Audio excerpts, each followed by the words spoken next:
Kering China, Laka, kan mga ikalta te kan share ring nan le, kan paru puinan ka thei to ilo sa vege.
kể bộ chúng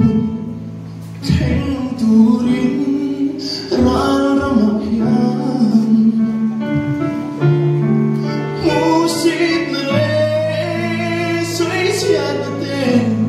ra thuồng ni se makin kalonga iswaturan limtan min firia kering china anfam sai sa yelten alai iswat ro arele antachon lungai na ten munan san rengo aphal tolu o chung swai hey song the lumile anfang sai sa angel tenen re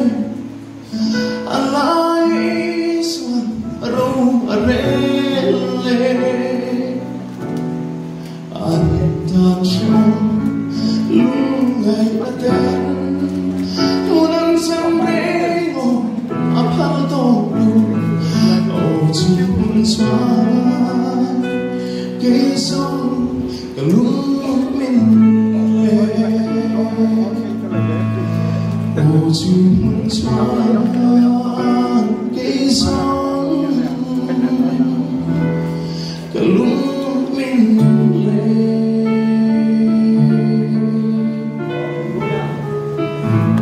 suara berusaha. Amen.